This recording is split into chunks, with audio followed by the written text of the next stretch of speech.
I personally thought that this was an amazing episode when it comes to fights because the action sequences in One Punch Man have been pretty dull since episode 3, and up to episode 3 was the best action sequences we have ever got.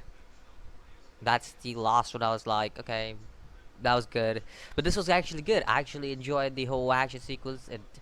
It didn't feel like, okay, this feels like they actually put some effort into it. That's what I'll say about this episode of One Punch Man because it finally felt like that for me. Other than the fact that they actually put effort, and I actually like that because it felt like that for me.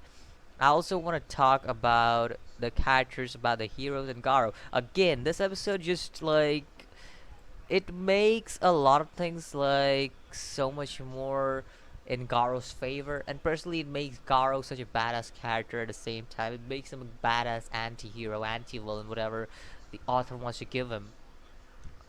But it makes so much more difference for Garou to be in that position because Garou, personally, in my opinion, he has been someone throughout this whole series who has been this character who started off hating heroes and he still hates heroes, but it's kind of like this that we are rooting for this guy who's supposed to be an antagonist because it feels like Garo is finally, I would say, more on our side because he kind of, we could see in his past he's good with helping villains that actually care for their surroundings because see Garo's past and everything, and that's pretty much showing us about how much he cares about these villains that actually care about their surrounding and not only about killing humans.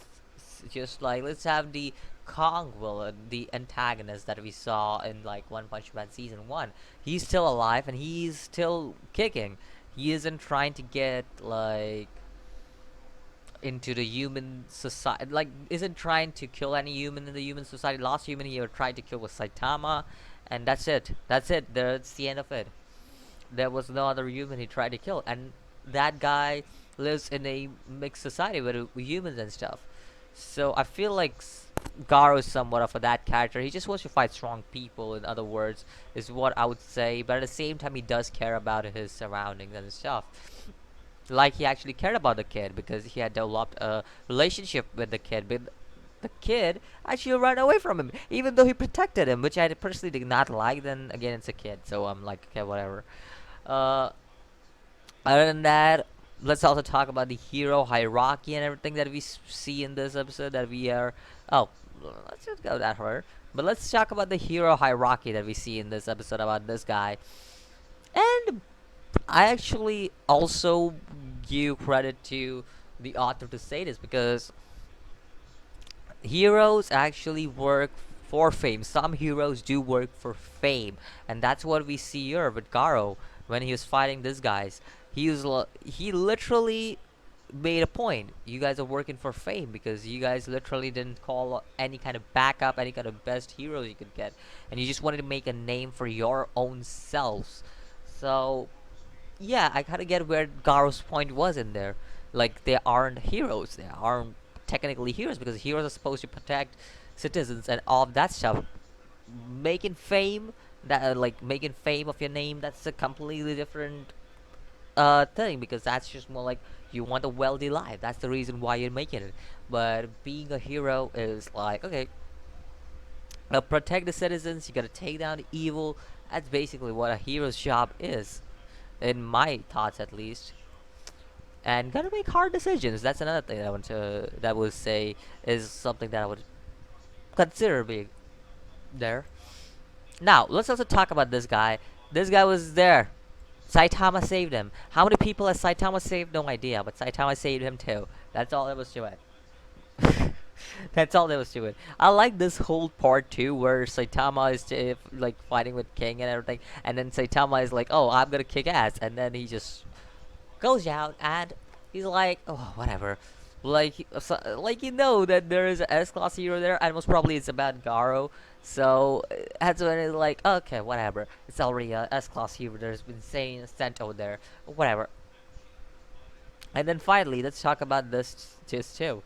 Not Genos versus Garou. It was a decent fight, but I will say Genos versus Bong because Bong just like entered the fight without it, and he's like, Genos, let me take over this one because this is my own thing. And personally, I think so that's the correct way to do it. Master versus student to end off the thing. Obviously, I don't think Garou is going to die or anything in the upcoming episodes because I feel like Garou has an important role to play, and an even bigger one. So yeah, with all this shit going around, I don't know about what's gonna happen with Garou in the next episode. I'm kind of blind on that, but Garou is gonna be an important part. That's all I know because he's been an important part of season two. This has been season two has been Garou's story. That's the way I will put it because I haven't seen Saitama. I've seen very teeny weeny bits of Saitama throughout the whole season. So it's never been a Saitama story. It's been more of a Garou story. If I had to put it correct for second season because throughout this whole second season, I've seen Garou being the main protagonist. He has given the feel of the main protagonist throughout this second season, except for the tournament arc, which was just 2 episodes long, about 2 episodes long. That's all there was to it. Like, geez, that was such a short arc, and I was like, okay, that's a short arc, whatever. So yeah, Garou has been the center of attention for the most of the parts of the tournament. Not the tournament, the season. And that's it. That's pretty much it. Interestingly enough, I'm still rooting for Garou. I actually want Garou to win. This is very few times that a villain there is sitting, and I'm like, yeah, I want that villain to win because he's just such an amazing villain. But that's what this antagonist is. Garou as an antagonist makes an amazing guy, and I think so, I appreciate that because the author has written him beautifully throughout the whole series. The animation was kind of sloppy, but this episode I'll give the animation credits. It was pretty good, I would say. Anyways, let me know what you think about this episode of One Punch Man Season 2, and I'll see you guys in the next video. As always, peace.